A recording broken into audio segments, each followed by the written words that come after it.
हूँ। आज के दिन समाजवादी पार्टी के कार्यालय में हम लोग पूर्व में रहे उत्तर प्रदेश के गवर्नर, उत्तराखंड के गवर्नर अजीज कुरैशी साहब का कार्यक्रम बड़े पैमाने पे उनके सभी सहयोगी साथी आकर के मनाना और करना चाहते थे, लेकिन क्योंकि जिस तरह की घटना हुई है कश्मीर में, उसकी वजह से हम लोगों ने कार्यक्रम कोई बहुत बड़ा नहीं किया और कार्यक्रम को शॉर्ट में ही खत्म कर दिया। क्योंकि जो घटना हुई है वहां, जो शहीद हुए टूरिस्ट, बहुत दुखद है।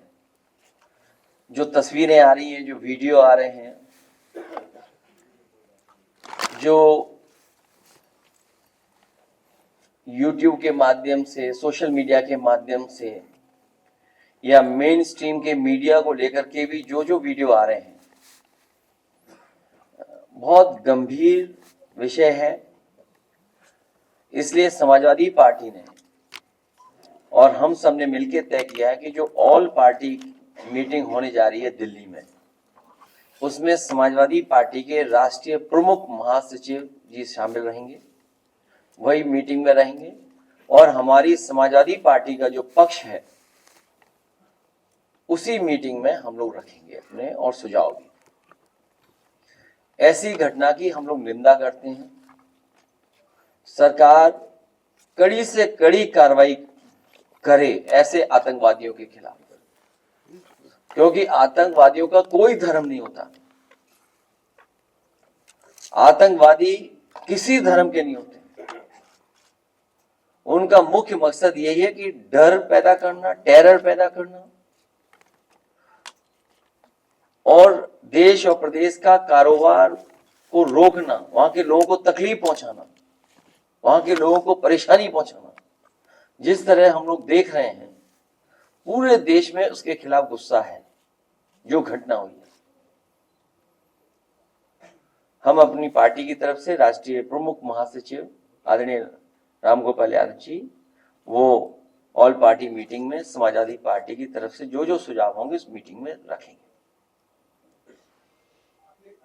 ये जो घटना घटी है, इसमें अवसर में जो है आपदा में अवसर ढूंढती है बीजेपी, और उसने एक तस्वीर जो की है उसको डाला है और निहायत अफसोसनाक तस्वीर है, उसको डाल के वो चुनावी मुद्दा बनाना चाहती है। बिहार में जो जाके उन्होंने कहा कि हम पुलवामा के ऊपर कहा, उसके ऊपर कहा, फिर अभी फिर जाके कहा। किसी भी पॉलिटिकल पार्टी को ऐसी घटना से राजनीतिक लाभ नहीं लेना चाहिए, क्योंकि ये देश का सवाल है, हमारे पूरे हिंदुस्तान, भारत, इंडिया का सवाल है। यहां के लोग मिलकर के, साथ रह करके दुनिया के बराबर चलना चाहते हैं। ये सुझाव भी हमारी पार्टी की तरफ से होगा कि जिस तरीके से सोशल मीडिया पर टारगेटेड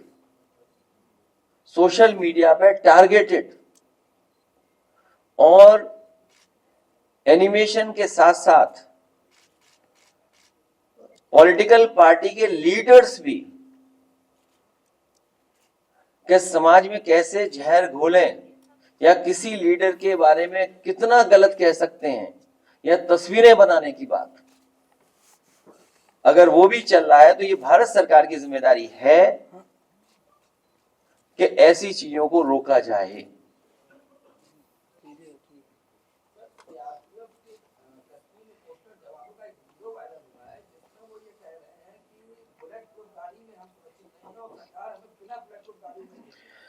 बहुत से विषय इसमें आएंगे, बहुत सी चीजें हम और आप लोग सोशल मीडिया पे देख रहे हैं। ये दिल्ली की सरकार, उनकी जिम्मेदारी है कि किसी भी तरह की फेक न्यूज या किसी तरह की वो न्यूज जो हमारी सिक्योरिटी को थ्रेट पहुंचाता हो, चाहे वो हमारी इंटरनल सिक्योरिटी हो, चाहे हमारी बॉर्डर सिक्योरिटी हो, उन सिक्योरिटी को कोई भी किसी तरह से अगर ठेस पहुंचाता है या उसके बारे में कोई गलत जानकारी देता है तो ये केंद्र सरकार की या सरकार की जिम्मेदारी बनती है कि इस तरह की चीजें नेटवर्क के थ्रू ना आ पाए, सोशल मीडिया पे फ्लोट ना कर पाए।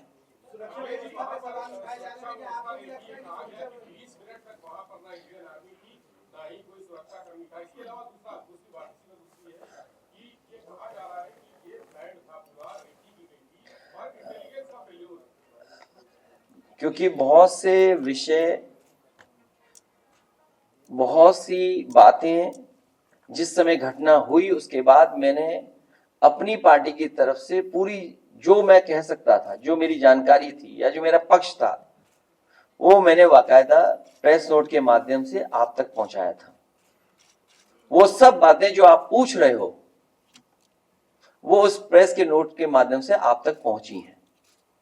जो सवाल आप पूछ रहे हैं वो उसके अंदर जवाब है, क्योंकि उस समय ऑल पार्टी मीटिंग नहीं बुलाई गई थी, इसलिए एज ए पॉलिटिकल पार्टी हम लोगों को अपना पक्ष रखना था। उस समय हम लोगों ने जानकारी दी थी।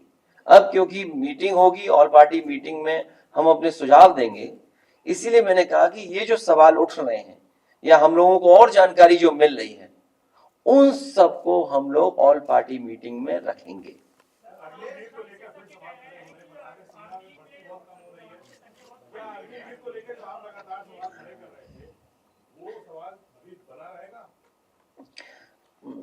आप में से कोई अगर हिंदी अच्छी पढ़ता हो, हमारी पार्टी, अरविंद जी कहाँ चले गए? अरविंद जी हैं, बुला लो अरविंद जी को।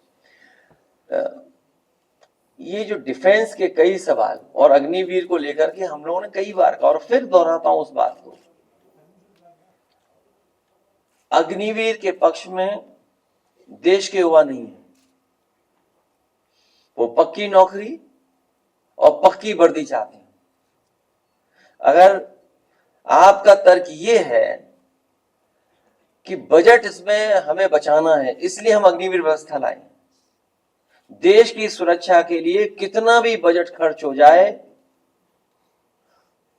हमें उतना बजट खर्च करना चाहिए देश की सुरक्षा के लिए। फैसले हैं और अगर उस जगह पे आप होते तो ऐसे कौन से बड़े फैसले लेते? हालांकि वो समय नहीं है, नहीं तो मैं कुछ और बात कह देता, लेकिन जो फैसले लिए इससे भी कठोर फैसले लेने चाहिए थे।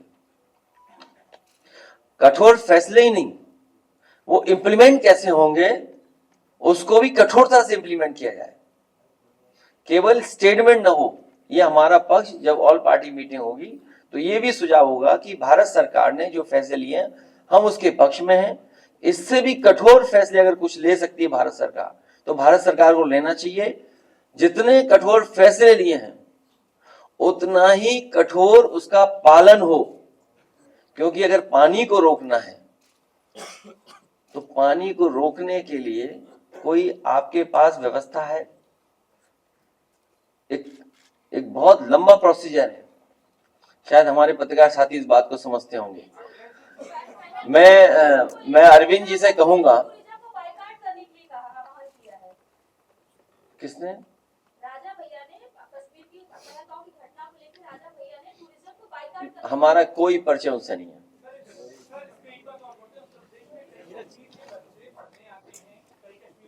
है ना आपके पास?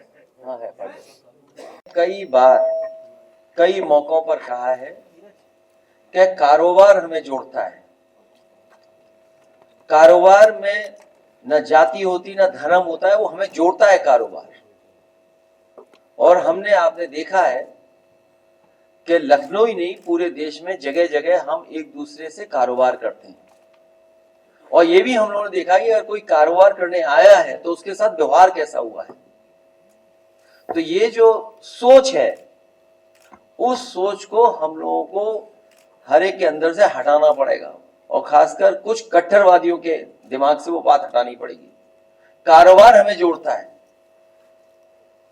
मैं चाहूंगा कि जो हम लोगों ने प्रेस, क्योंकि बहुत सारे सवाल हैं आपके,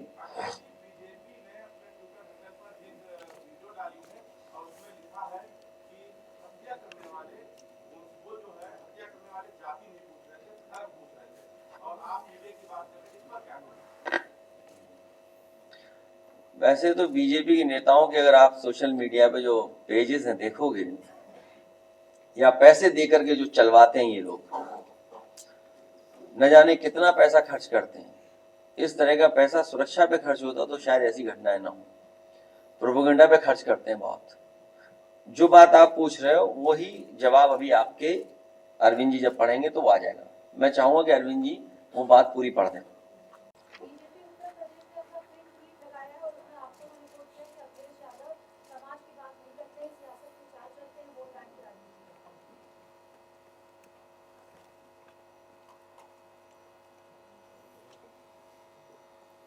आप भी जानते हो बीजेपी क्या चाहती है। बीजेपी अपना हर स्तर पे किसी न किसी घटना से राजनीति करती है। अभी समय नहीं है, अभी 15 दिन 1 महीने बाद जब राजनीति की बात होगी तो जरूर करेंगे इस विषय पे।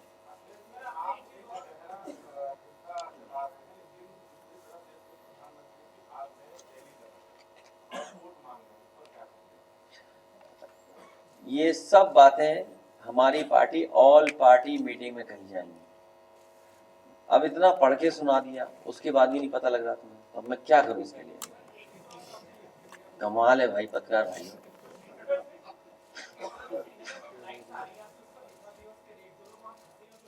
नहीं तो ये इस समय तो वही रेट होना चाहिए था जो अमूमन रेट रहता है। तो यही तो है कि आप जब सबसे ज्यादा जरूरत है लोगों को बाहर निकलने की या वो घर पहुंचना चाहते हैं तो एयरलाइंस भी बताइए महंगा कर रहे हैं। ये तो भारत सरकार है या फिर प्राइवेटाइज किया भारत सरकार ने, इसकी वजह से महंगी टिकट खरीदनी पड़ रही है। नहीं, अगर सरकार कंट्रोल बता दे कि नहीं है तो इसका मतलब प्राइवेट हाथों में दे दिया सब कुछ, तो वो तो मुनाफा कमाएंगे। तो ऐसे समय पे भी मुनाफा कमा रहे, सोचिए इससे खराब और क्या खबर हो सकती है कि उन्हें टिकट महंगी खरीदनी पड़ रही है। और जब घटना हुई होगी तो हम और आप लोग आमने सामने बैठे थे। जिस समय की घटना है हम और साथ यहीं बैठे थे, किसी को नहीं पता था कि क्या घटना हो रही है। उस समय हम लोग दूसरी तरह की बातें कर रहे थे, लेकिन उस तरह की बात आज नहीं कर सकते हम लोग, इस समय नहीं कर सकते। तो इसीलिए मैंने कहा कि अगर सोशल मीडिया पे भी इस तरह का कैंपेन रन कर रहा है किसी को डैमेज करने के लिए, किसी की इमेज को खराब करने के लिए, किसी को एक धर्म से जोड़ करके बनाना, मैं तमाम तस्वीरें में जानता हूं, वो मुझे किसी ने जानकारी दी थी। कल उस दिन भी मैंने प्रेस में कहा था आपसे कि गुड़गांव में किसी को भारतीय जनता पार्टी के लोग पैसा देते हैं, वो हमारी इमेज बना करके चलाता है। क्या हम पहने हुए हैं, क्या हम पहनावा बना दिया हमारा,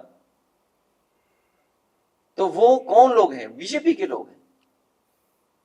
और यही नहीं, एक हैंडल नहीं, न जाने कितने हैंडल है ऐसे। ये तो आप एक ऑफिशियल हैंडल की बात कर रहे हैं। सोचिए छत्तीसगढ़ के जिस हैंडल ने वो तस्वीर या वो बनाई है, कोई माफ कर सकता है उस चीज को? क्या मैसेज देने की कोशिश की है? और उनके चुने हुए लोग या हारे हुए लोग क्या भाषा इस्तेमाल कर रहे हैं? तो इनके पास कुछ बचा नहीं है, बीजेपी के पास झूठा ही प्रचार करेंगे।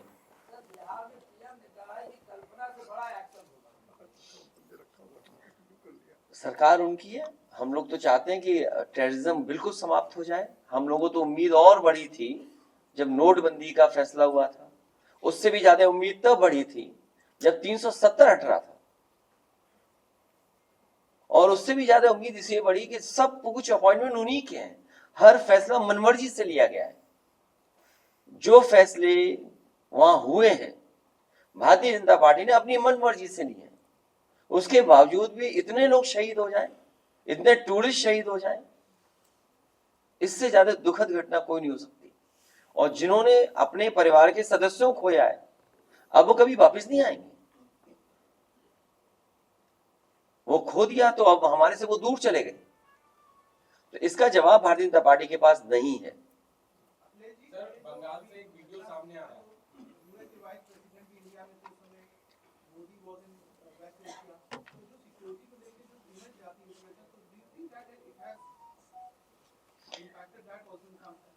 देखिए, इंटरनल सिक्योरिटी और बॉर्डर सिक्योरिटी, इन दोनों मसलों पर पूरा भारत, पूरे पॉलिटिकल लोग एक हो जाते हैं। टेररिस्ट का सवाल हो, पूरा देश सरकार के साथ खड़ा होता है। तो आखिरकार जिम्मेदारी तो सरकार की थी, और पूर्व में भी ऐसी घटनाएं हो चुकी हैं, उन घटनाओं से क्यों नहीं सबक सीखा सरकार ने? पूर्व में भी सिक्योरिटी लैप्सेस हुए हैं, पूर्व में भी इंटेलिजेंस फेलियर हुआ है, पूर्व में भी बड़ी बड़ी घटना हुई हैं चुनाव से पहले। उन घटनाओं से सबक क्यों नहीं सीखा? और दुनिया में अगर इस तरह का संदेश जाएगा तो स्वाभाविक है भारत की छवि खराब होगी। सर, बंगाल से एक भाजपा नेता सुरेंद्र अधिकारी का वीडियो सामने आ रहा है। वो अपनी पुत्रवधू जिसका पति एक्सपायर हुआ है उनसे सैनिक जबरदस्ती कहलवाया जा रहा है। ये कहिए कि हिंदू होने के नाते मारा। अब आप ही बाइट दे दो ये चैनल में, हम तो नहीं दे पाएंगे, हमारे लिए खतरा है, हम तो नहीं दे पाएंगे बाइट। सर, मुख्यमंत्री उप मुख्यमंत्री सभी कानपुर गए हैं, तो आप विपक्ष के नेता हैं, क्या आप भी जाएंगे? हालांकि परिवार से मेरा कोई संबंध नहीं है और मैं तो अपने पार्टी के लोगों से कहूंगा कि ऐसी घटना में जरूर पहुंचे, क्योंकि कई बार भारतीय जनता पार्टी के लोग व्यवहार भी गलत करवा देते हैं दूसरों के साथ। ये बात ओपन नहीं बोलनी चाहिए मुझे, लेकिन क्योंकि आपने ये सवाल पूछा है, कभी भी किसी को कार्यक्रम में अपमानित करा देती है भारतीय जनता पार्टी, इसलिए बहुत सावधान भी रहना चाहिए। और अभी तो आप मेरा साथ दे रहे हो, 5 मिनट उनका साथ देने लगोगे, अभी हमें ही जाने के लिए कह रहे हो। मुझे याद है एक फौजी के हमें गया था एज ए मुख्यमंत्री, उस कमरे में आरएसएस के लोग बैठे हुए थे, उन्होंने क्या करवाया था आप पता करवा लेना। और जबकि वो जवान जो शहीद हुआ था वो जॉर्जियन था, मिलिट्री स्कूल के पास आउट थे, वो उन मिलिट्री स्कूल से मैं ही पास आउट हूं, तो इसलिए आप कब उनके साथ हो, 1 मिनट हमारे साथ हो बस, ये पूरा देश जानता है। इसीलिए आपने देखा नहीं किसी मीडिया के एक रिपोर्टर के साथ क्या व्यवहार हुआ है, वो इसलिए व्यवहार हुआ है क्योंकि पिछले कितने वर्षों से आप क्या गा रहे हो, क्या सुना रहे हो, आप सच्चे पत्रकार नहीं बचे हो। अगर सच्चे पत्रकार आप लोग बन जाएंगे उस दिन देश की सुरक्षा और मजबूत हो जाएगी। इसके लिए हम भी जिम्मेदार हैं और आपको भी सच्चे पत्रकार बनना पड़ेगा।